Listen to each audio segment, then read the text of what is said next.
దగ్గరికి నాకులాంటి వ్యక్తి ఒకడొచ్చాడట.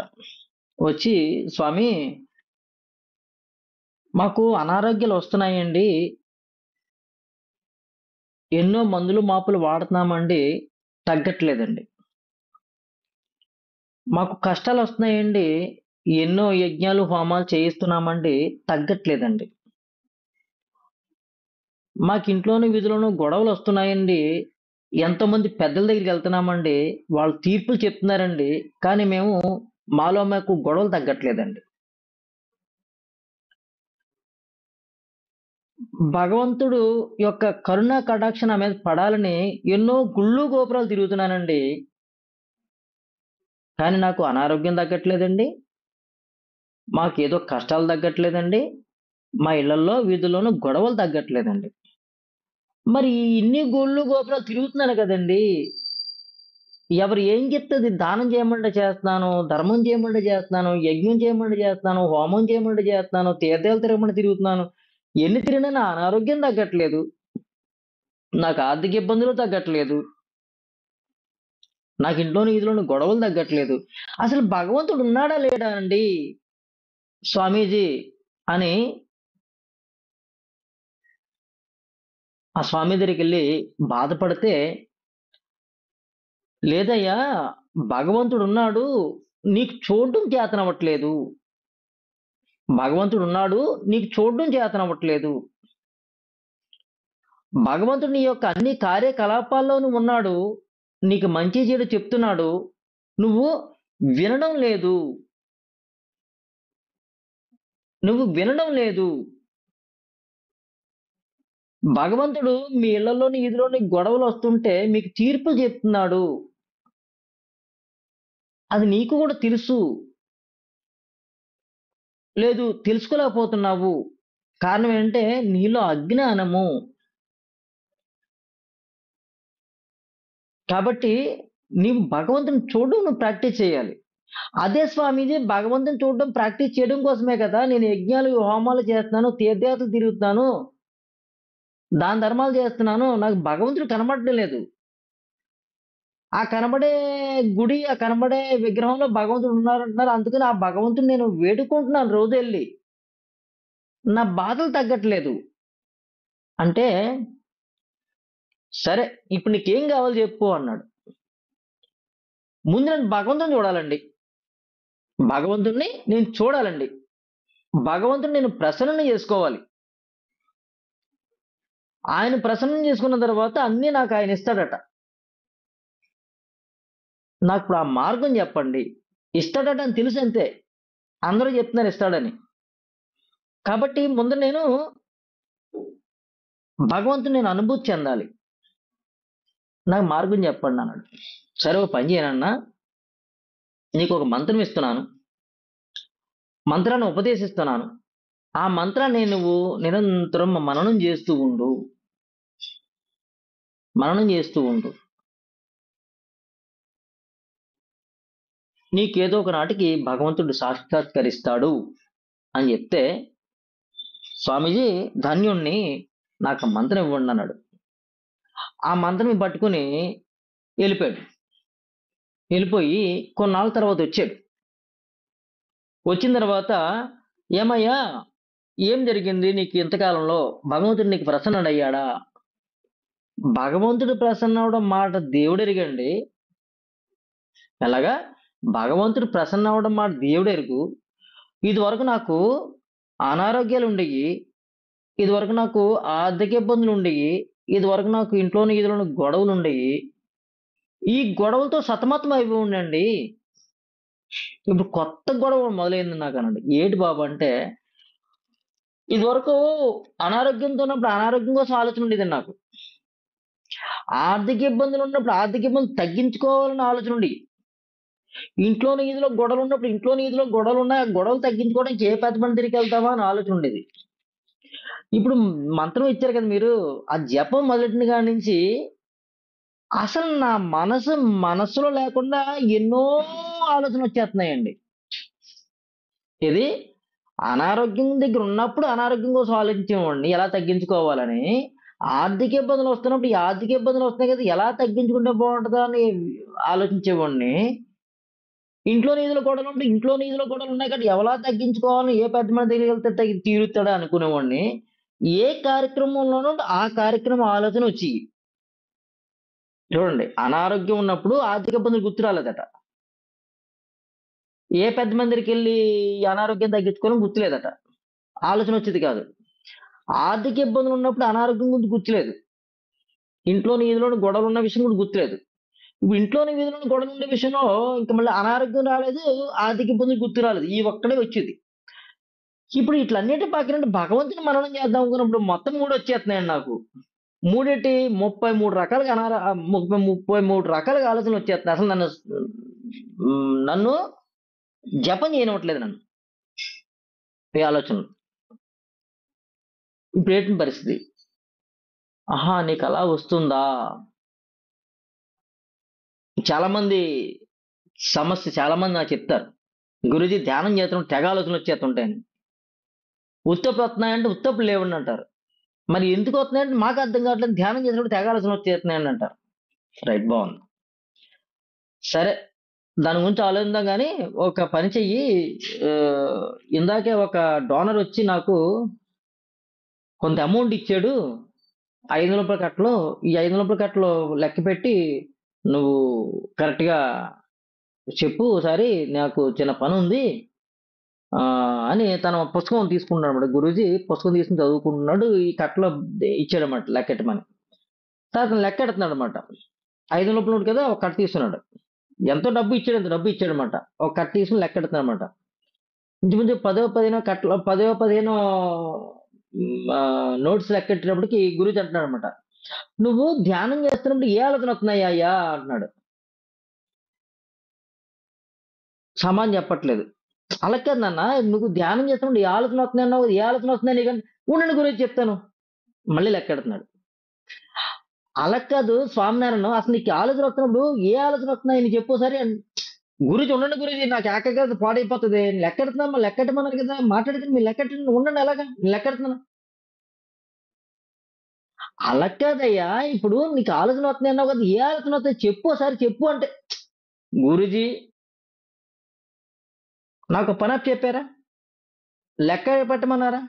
లెక్క పెడతాను ఉండండి మీరు. నేను చెప్తాను కదా! నాకు ఏ ఆలోచన చెప్తాను. కంగారు పడకండి.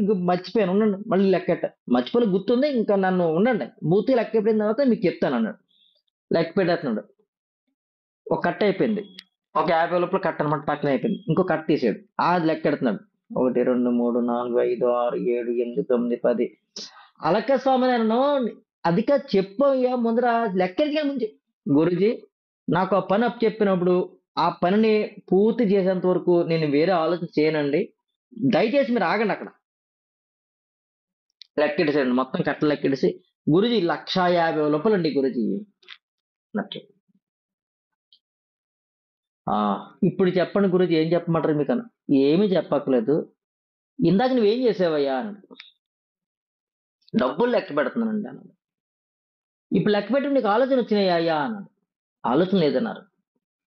మధ్యలో నేను అడిగిన దానికి కూడా సమాధానం చెప్తున్నావా అన్నాడు. లేదు గురూజీ అన్నాడు. అంటే లెక్క పెట్టడం లెక్క తప్పొద్దు కదండి అన్నాడు. మరి జపం చేసినప్పుడు నీకు ఎందుకు ఆలోచన వచ్చేస్తున్నాయి? ఏమి? జపం చేసేటప్పుడు ఎందుకు ఆలోచన వచ్చేసింది నీకు? అంటే నీకు నువ్వు అడిగావు భగవంతుడిని నేను ప్రసన్నం చేసుకోవాలి. భగవంతుడు ప్రసన్నమైన తర్వాత నేను ఏది కావాలంటే అది ఇస్తాడట భగవంతుడు నాకు అని అడిగావు కాబట్టి, భగవంతుడు కనబడతలేదు అన్నావు కాబట్టి, నీకు ఒక జపం చేయవయ్యా, మననం చేయవయ్యా మంత్రాన్ని అని చెప్పి నీకు ఇచ్చాను. ఆ మంత్రం మననం చేసినప్పుడు నీకు ఇన్ని ఆలోచనలు ఎందుకు వచ్చినాయి అంటే, నువ్వు అర్థం చేసుకో. నీ ఆలోచన దేని మీద ఉందో అదే నీకు గుర్తుకొస్తుంది తప్ప వేరేదేది గుర్తుకు రాదు. జపం చేసేటప్పుడు నువ్వు జపం చేస్తే జపానికి సంబంధించిన మంత్రం మననం అవుతుంటే నీకు భగవంతుడు ప్రసన్నం అవుతాడు. అంటే నీకు భౌతిక వ్యవహారాల కంటే కూడా భగవంతుడు నీకు తక్కువైపోయాడు. పైకి మాత్రం భగవంతుని ప్రసన్నం చేసుకోవాలి. నాకు ఈ కష్టాలు వస్తున్నాయి, ఆర్థిక ఇబ్బందులు వస్తున్నాయి, అనారోగ్యాలు వస్తున్నాయి, బాధలు వస్తున్నాయి, గొడవలు వస్తున్నాయి. ఈ మానవ మాతలు ఎవరో తగ్గించలేకపోతున్నారు. కానీ భగవంతుడే తగ్గిస్తాడు అనుకున్నావు. దానికోసం భగవంతుని ప్రసన్నం చేసుకుందాం అనుకున్నావు. నా దగ్గరికి వచ్చావు. నీకు మంత్రం ఇచ్చాను. ఆ మంత్రం మననం చేస్తున్నా సరే నీకు భగవంతుడు కనబడట్లేదు అంటున్నావు. కారణం ఏంటి? ఎన్నో రకాల ఆలోచనలు వచ్చేస్తున్నాయి అంటున్నావు. ఎందుకు వచ్చేసినాయి అంటే నీ మనసు అంతర్గతం కంటే బహిర్గతం ఎక్కువగా ఉంది నీకు. బహిర్గతంలో ఎక్కువగా ఉన్నావు నువ్వు. కాబట్టి నీకు భగవంతుడు ప్రసన్నం కాడు. భగవంతుడు ప్రసన్నం కానప్పుడు నువ్వు నీ కష్టాలు తగ్గవు. అది నీకు తెలుసు. ప్రపంచానికి అందరికీ తెలుసు. కానీ భగవంతుడు ఎందుకు మనసు పెట్టరు? తాత్కాలిక సుఖం కోసము, తాత్కాలిక బాధ కోసము, తాత్కాలిక అనారోగ్యం కోసము, తాత్కాలిక కష్టం కోసమే మనసు పెడతారు కానీ శాశ్వత ఆనందాన్ని ఇచ్చే భగవంతుని మీద మనసు పెట్టరు. అందులో వన్ ఆఫ్ ది మెంబర్ నువ్వు. అందరూ నీకు లాంటి వాళ్ళే. ఎందుకంటే ప్రతి ఒక్కరు కూడా బహిర్గతంగానే ఉన్నారు, లోపలికి వెళ్తలేదు. మరి ఎలా కష్టాలు తీరుతాయి? తీరవు. కొంతకాలమైన నువ్వు భగవంతుణ్ణి మననం చేసుకోవడానికి వీటన్నిటిని పక్కనెడితే ఆయన నీకు ప్రసన్నుడు అవుతాడు. ఆయన ఎప్పుడైతే నీకు ప్రసన్నుడు అయ్యాడో నీ కష్టాలన్నీ తీరుస్తాడు. కాబట్టి నువ్వు ఆ పని చేయించి పంపించాడు. ఇప్పుడు మీ అందరికి చెప్పేది ఏంటంటే ఈ యోగ రహస్య లీలింగ్ క్లాస్ నేర్చుకున్న వారున్నారు, నేర్చుకుంటున్న మీరున్నారు, నేర్చుకోబోతున్న వాళ్ళు కూడా ఉన్నారు, రాబోతున్నారు నెక్స్ట్ క్లాస్లో. ఏదైతే నేర్చుకున్నారో శ్రద్ధ పెట్టి నేర్చుకుని, ఏదైతే నేర్చుకున్నారో శ్రద్ధ పెట్టి ప్రాక్టీస్ చేస్తే, ఏదైతే శ్రద్ధ పెట్టి ప్రాక్టీస్ చేస్తున్నారో దాని తప్పక ఫలితము భగవంతుడు ఇస్తాడు. ఇక్కడ మీరు ఒక్కడే గ్రహించుకోండి. నేను హీలింగ్ చేస్తున్నాను, అలాగా నేను హీలింగ్ చేస్తున్నాను అనుకుని మీరు హీలింగ్ చేస్తే మీరు ఫెయిల్ అయిపోతారు. మనము ఇదివరకు చెప్పుకున్నాం మనం క్లాసులో, భగవంతుని చేతిలో నేను ఒక ఇన్స్ట్రుమెంట్ని. భగవంతుని చేతిలో ఒక ఇన్స్ట్రుమెంట్ని. ఇన్స్ట్రుమెంట్ అంటే ఏంటి? వాహకము. వాహకం అంటే పనిముట్టు. సో నేను ఒక పనిముట్టుని అన్న ధ్యాసతో మీరు ఉండి ఆయన నన్ను ఉపయోగించుకుంటున్నాడు అనుకుని మీరు హీలింగ్ చేస్తూ ఉంటే అమోఘమైన రిజల్ట్ మీరు చూస్తారు. నేను చేస్తున్నానన్న భావన కంటే కూడా ఆయన నాకే చేయిస్తున్నాడు అనుకుంటే కనుక అమోఘమైన ఫలితాలు మీరు చూస్తారు. నేను చేస్తున్నానన్న భావంతో నేను చేస్తే గనక కొన్ని సందర్భాల్లో ఫలితాలు బాగా పొందవచ్చు, కొన్ని సందర్భాల్లో ఫలితాలు బాగా పొందకపోవచ్చు. తర్వాత నేను చేస్తున్నానన్న భావంతో చేయడం వల్ల ఆ కర్మ యొక్క ఫలితము ఖచ్చితంగా నాకే వస్తుంది. భగవంతుడు ఏం చెప్తున్నాడంటే కర్మం చేయడం వరకే నీ పని తప్ప ఫలితాన్ని నువ్వు ఆశించకూడదు. ఆ ఫలితాన్ని నాకు వదిలే. ఇప్పుడు హీలింగ్ ఎందుకు చేస్తుంటా? నేను తగ్గాలి, నేనంటే ఏదో చూపించుకోవాలి, నేను నేర్చుకునే విద్యను చూపించాలి, తగ్గాలి అని నువ్వు చేస్తావు అక్కడ. అది కానీ జరగలేదనుకో, అప్పుడు నువ్వు నేర్చుకున్న విద్య జనాల దృష్టిలో చీప్ అయిపోతుంది, లేదు నీవు కూడా చీప్ అయిపోతావు. చిన్న చూపుగా చూడబడతాం మనం. అదే మనము భగవంతుడు నా చేత చేయిస్తున్నాడు అని మనం ఎప్పుడైతే చేస్తామో ఆ భగవంతుడే హీల్ చేస్తాడు.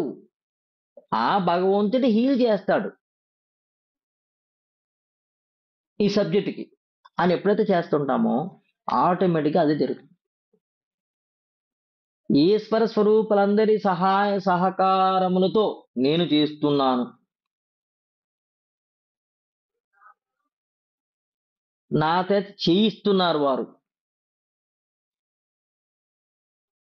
వారి సహాయంతోనే చేస్తున్నానన్న ఆలోచన మీకు ఎప్పుడైతే ఉందో, వారే నా చేత చేయిస్తున్నారన్న ఆలోచన ఎప్పుడైతే ఉందో, మనం నిమిత్త మాత్రులం అయిపోతామో, ఆ కర్మ మనకు అంటుకోదు. ఓకే? మనము నిమిత్త మాత్రం అయిపోతాము, ఆ కర్మ మనకు అంటుకోదు. అది హీల్ అవ్వడమా, హీల్ అవ్వకపోవడం అనేది ఇంకా సబ్జెక్టు ఆయనకి వదిలేయాలి మనం. ఆయనకే వదిలేయాలి. అప్పుడు ఖచ్చితంగా హీల్ అవుతుంది. ఓకేనా? మీకు అర్థమైందా? అర్థమైందా? అర్థం కాలేదా?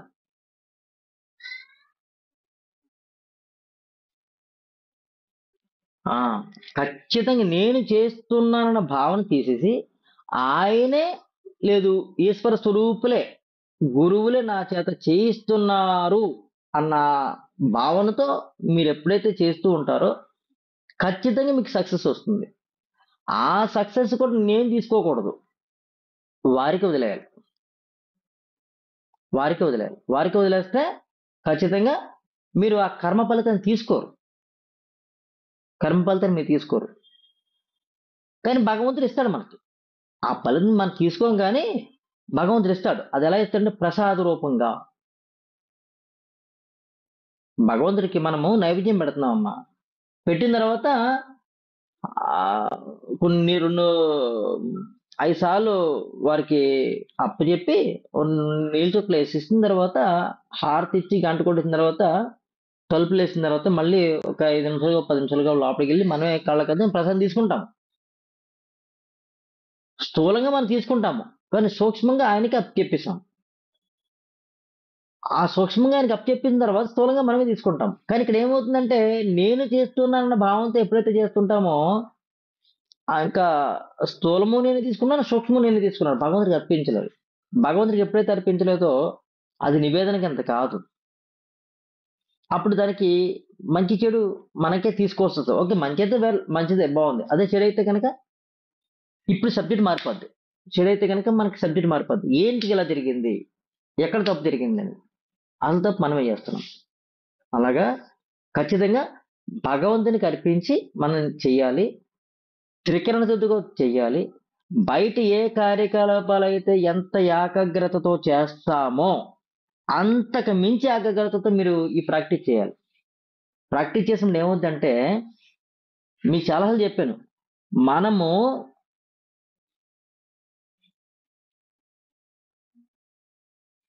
నడిచే దేవతల్లా లేదు నడిచే దేవుళ్ళ మారతామట. ఎందుకు మారతాము? అందరూ ఉద్యోగాలు చేస్తారు, వృత్తులు చేస్తారు, వ్యాపారాలు చేస్తారు. కానీ మనము డిఫరెంట్‌గా హీలింగ్ చేస్తున్నాము. ఒక సిద్ధ విద్యని అభ్యసించి హీలింగ్ చేస్తున్నాము. ఈ క్వాలిఫికేషన్ ఎవ్వరికీ ఉండదు. 100 మందిలో ఒకరికో ఇద్దరికే ఉంటుందంతే. నాకు తెలిసి ఇద్దరు కూడా ఉండదు. ఒకరికే ఉంటుంది నాకు తెలిసి. 100 మందిలో ఒకరున్నాం మనం. మరి 100 మందిలో ఒకరము మనకి ఈ విద్య వచ్చిందంటే మనం ఏ జన్మలోనో ఏదో పుణ్యం చేసుకున్నాం కాబట్టి యోగ రహస్య లీలింగ్ క్లాస్‌లో మనము అభ్యాసం పొందుతున్నాం. దీన్ని బాగా పెంచుకుంటూ పోతూ ఉంటే మనం మీకు నేర్పబడ్డ ప్రతి పాఠాన్ని మీరు శ్రద్ధగా ఆలకించి, శ్రద్ధగా ప్రాక్టీస్ చేస్తూ ఉంటే ఆ దివ్యత్వంలోకెళ్తారు. ఆ దివ్యత్వంలోకెళ్తారు. ఆ దివ్యత్వంలోకి ఎప్పుడైతే లేరో ఇంకా నడుస్తూ, నడుస్తూ భగవంతుడు కృష్ణుడు చెప్తాడు, నన్ను అనుభూతి చెందడానికి ఒక్క అడుగేస్తే నేను 9 అడుగులు ముందుకొచ్చేస్తాను ఆళ్ళ ముందుకి. ఒక్క అడుగు నా ముందుకేస్తే చాలు 9 అడుగులు నేను ముందుకెళ్ళిపోతాను. ఆ ఒక్కడుగేసినప్పుడు నాకు అరుదుగా కనబడుతున్నాడని చెప్తాడాయన. నేనేం చెప్తానంటే, ఆ ఒక్కడుగు నేనెందుకు కాకూడదు? ఆ ఒక్కడుగు మీరెందుకేయకూడదు అని చెప్తాను. అప్పుడు మీరు ఒక అడుగు మనం ముందుకేస్తే భగవంతుడు వచ్చేస్తాడు. మన ముందుకొచ్చేస్తాడట.